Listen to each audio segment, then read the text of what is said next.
Hola mis seguidores, ¿cómo están? Bienvenidos a su canal Meet Clase. El día de hoy estaremos hablando sobre la violencia desde una mirada de la teoría del conflicto. Con esta cápsula no quiero hacer una apología de lo sucedido en uno de los planteles del bachillerato de la UNAM.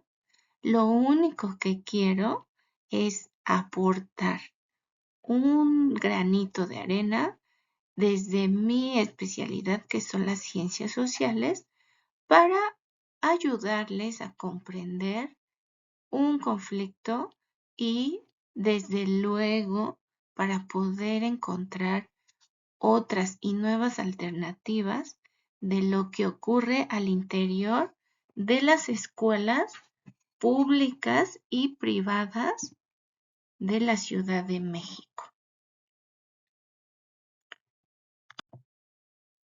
De violencias y otras formas de entender los conflictos sociales es de lo que me voy a referir. Y es que todos hemos visto las noticias, ya sea en las redes sociales o en los periódicos o también en los videos que te van apareciendo de TikTok que te hablan de violencia, de agresión o de conflictos, ya sea a partir de un caso violento y brutal, un enfrentamiento o una agresión. ¿Y qué es lo que pasa cuando uno ve en imágenes estas acciones? Desde luego que nuestra primera impresión es tener una reacción y lo que queremos es saber quién fue el culpable. Pensamos en ocasiones, ¿quién lo hizo? ¿Quién habrá sido? ¿O qué tan mal puede estar ese o esa persona para cometer una violencia o agresión de este tipo? Más allá de eso, si yo te preguntara que esa explicación es lo suficientemente correcta para conocer por qué se desata la violencia, ¿estarías de acuerdo? Es decir, ¿tú consideras que con saber quién es el culpable, nosotros ya tenemos el panorama y la explicación razonada, reflexiva y analizada para definir y decir, él es el culpable, una vez que lo encierren se termina la violencia? Obvio y evidentemente que no. Esa explicación es muy corta y no nos quita ni el sentir ni el sentimiento y tampoco nos da una claridad sobre ese tipo de violencia. Entonces, como te darás cuenta, la violencia no se puede reducir a un simple acto que una persona lleva a cabo de manera individual, sino que esto es un síntoma de un problema mucho más profundo en el entorno social y en la sociedad en general. Aquí estamos hablando, si quisiéramos hacer una relación entre los acontecimientos de este plantel al sur de la ciudad de nivel bachillerato, con lo que ahora estamos mencionando, tendríamos que preguntarnos si esta acción responde o no a un problema que se da al interior del plantel o de la universidad o a nivel social en la sociedad mexicana. Por eso es que traemos a dos autores principalmente que hablan sobre la teoría del conflicto: George Simmel y Karl Marx. Simmel es reconocido por haber fundado de manera formal la teoría del conflicto, es decir, lo consideró como parte de un estudio sociológico allá por el siglo XIX. Y luego tenemos a Karl Marx.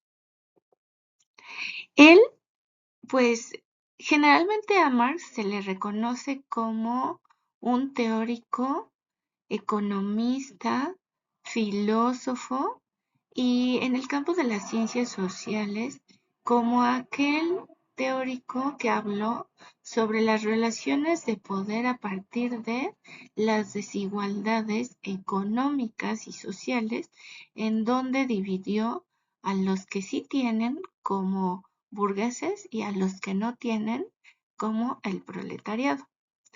Pero Marx está ubicado desde la teoría del conflicto por haber centrado su análisis en esta división y lucha de clases y por proponer cuyo fundamento el análisis de la tradición conflictivista. De tal manera que en su, en su libro El Capital y en los capítulos que habla sobre el conflicto de clases, la burguesía y el proletariado siempre van a estar en conflicto mientras las desigualdades y las disparidades sociales, económicas, políticas y de todo tipo no desaparezcan. Entonces, algunos de los teóricos de la sociología europea está, pues ya lo dije, Simmel, Marx y posteriormente Dahrendorf y Louis Coser. Coser, fíjense, habló desde su perspectiva, pero también desde su historia de vida, porque él centró su análisis en los campos de concentración y todo lo que se vivió con el tema de Hitler y la Segunda Guerra Mundial.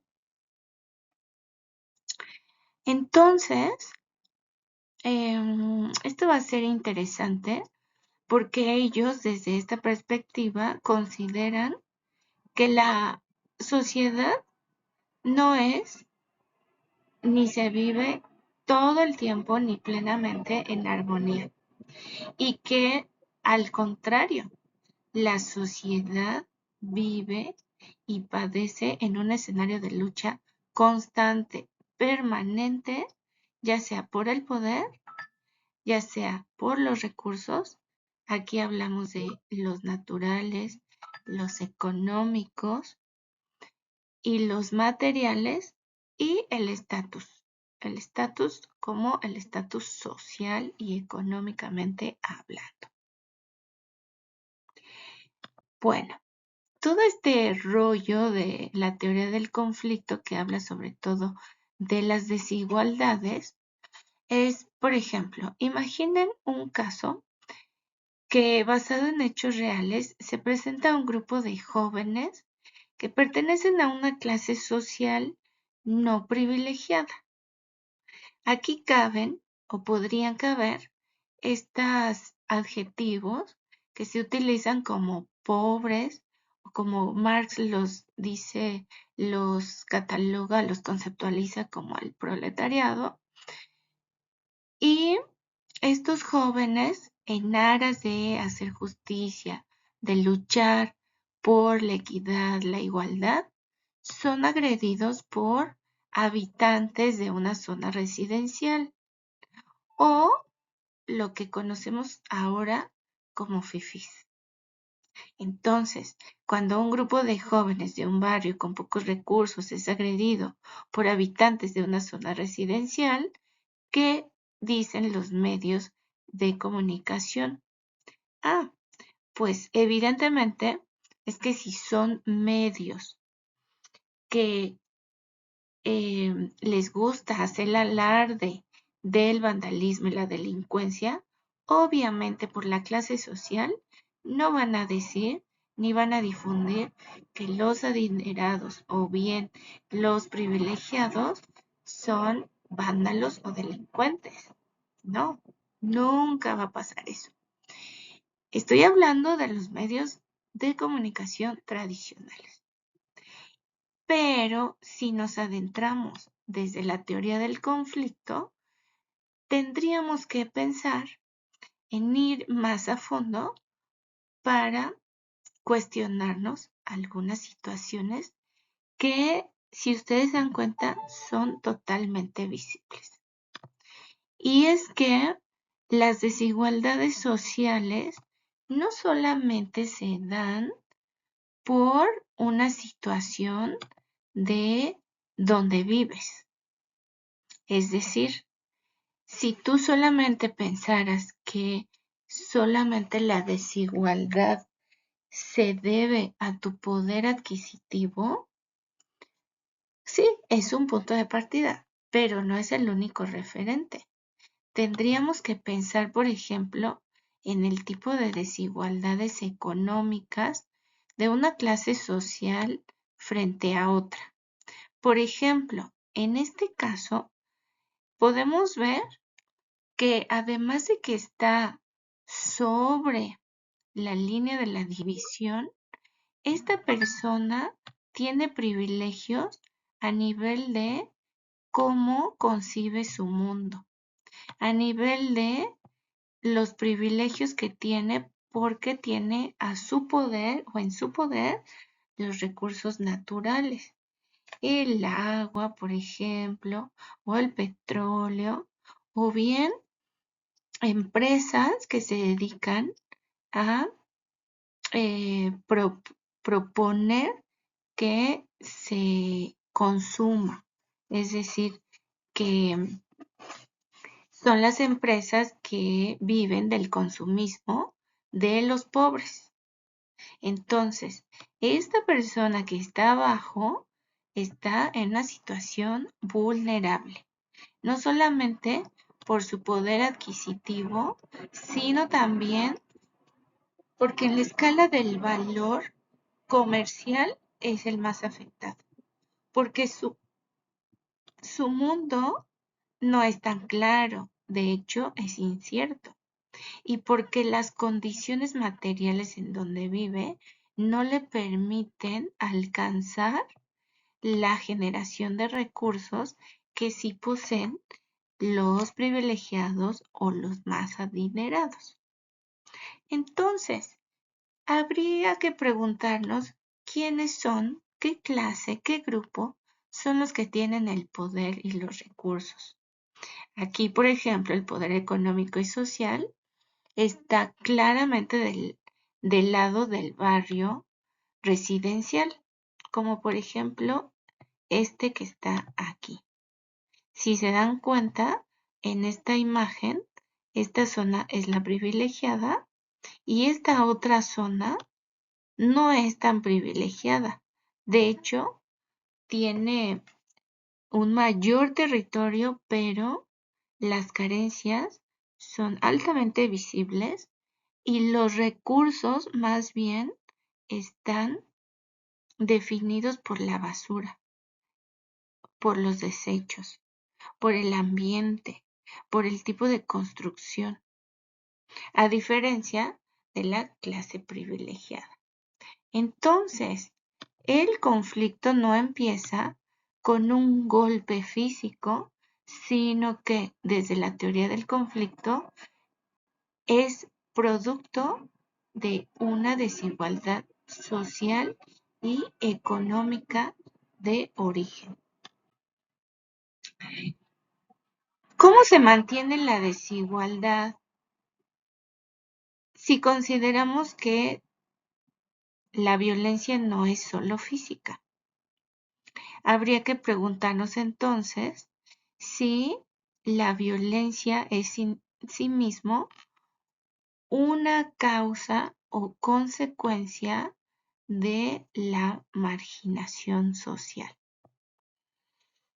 Por ejemplo, en esta foto vemos que la pared no está pintada, que los cables están, pues incluso hasta se puede ocasionar un corto, no nada más de quienes viven abajo, sino de todos los que viven en ese edificio, la escalera, pues la bicicleta tampoco es como que de las últimas versiones de ese tipo de bicicletas y pues aquí en una condición pues también de vulnerabilidad, ¿no? Entonces, si estuviéramos, por ejemplo, en un barrio donde a 2 cuadras tenemos a una clase privilegiada, la pregunta sería, ¿habría seguridad para todos? ¿En dónde estaría la policía? ¿En el barrio donde no se tienen privilegios? ¿O en la colonia donde hay recursos, hay luz y también hay poder adquisitivo de la gente que ahí vive? Obviamente que van a estar el cuidado en estas zonas no marginadas.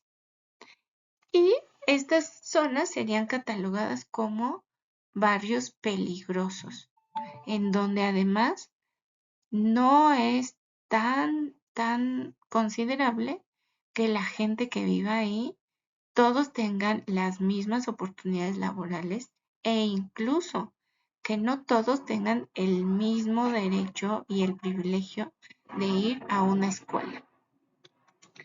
Pero entonces, ¿qué pasa cuando estás en una escuela que es pública, que tú perteneces a un barrio de este tipo de características? ¿Qué es lo que pasa ahí? Habría que preguntarnos entonces si esta desigualdad también ocasiona que algunos de los que ahí convergen mantienen y pretenden mantener el statu quo para seguir oprimiendo a las personas más vulnerables y que pertenecen a un grupo social diferente al tuyo. Y es que, por ejemplo, los tipos de violencia, hay que decirlo, no son solamente físicos, también son verbales, también están dentro de las acciones. Y dentro de estas acciones, pues está el que señales al otro, por ejemplo, el que haga señas para descalificar al otro, o también aquellos actos que visibilizan una agresión frente a otros, como sería el caso de la violencia verbal o también en este caso de la forma de exhibir a otra persona mediante un regaño. Entonces, no solamente la violencia es física o marginal, también es una forma de actuar de las personas para mantenerse en un lugar de poder social y en algunos otros casos económico. Así que la teoría del conflicto nos habla justamente de todas este tipo de características y conceptos que los sociólogos dominan. Para ir concluyendo, el ejemplo fue, para los jóvenes del barrio marginado, la violencia física es la única herramienta que ellos conocen. No, es una de tantas herramientas que promueve la violencia y que además los cataloga como grupos sociales vulnerables e ignorados, lo cual en ellos se ocasiona un halo o grito de frustración. Así que para el grupo en el poder, la agresión es una forma de reafirmar su dominio y de proteger sus privilegios. La violencia, desde la teoría del conflicto, es un síntoma también de la desigualdad como una herramienta en el conflicto social.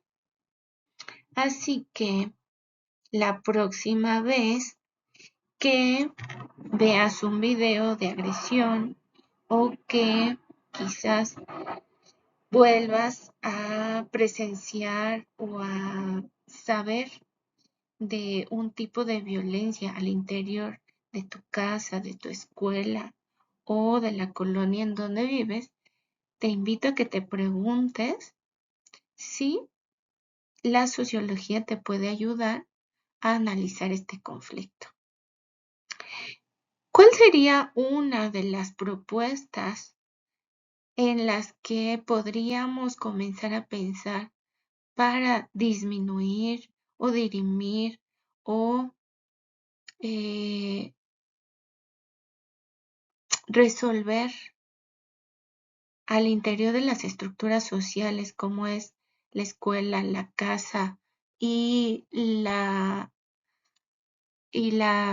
pues el trabajo, ¿no? El lugar donde la gente se desenvuelve laboralmente? Pues obviamente es tratar de hacer comunidad. ¿Y a qué se refiere esto de hacer comunidad? Pues de propiciar mejores formas de convivencia, en donde todos se impliquen para resolver el conflicto, pero no para mantener la estructura de jerarquía y de privilegios, sino para que todos y de manera horizontal tengamos el mismo valor, no sean unos invisibilizados frente a otros, en donde la convivencia se nutra de las aportaciones, del respeto y de la contribución de poder tener una escuela con privilegios para todos desde el respeto y los valores universales. Así que, mis seguidores, ya es demasiada violencia, debemos estar juntos, pensando, reflexionando y unidos haciendo comunidad. Una comunidad de nivel medio superior, una comunidad de universitarios con miras a cambiar nuestro núcleo social, nuestro espacio próximo de desarrollo intelectual y también para cambiar la sociedad y en este mundo. Bueno, mis seguidores, yo me despido de ustedes pensando que la teoría del conflicto puede servir para entender, no, ya lo dije, no para justificar la agresión, ni tampoco las acciones de los agresores, pero sí para encontrar nuevas y mejores formas de entender a nuestra sociedad y de construir un mundo mejor en donde todos formemos parte. Así que mis seguidores ya saben, no vivimos de este canal, no monetizamos y con mucho gusto compartimos el conocimiento para que ustedes y yo logremos grandes cambios. Hasta pronto.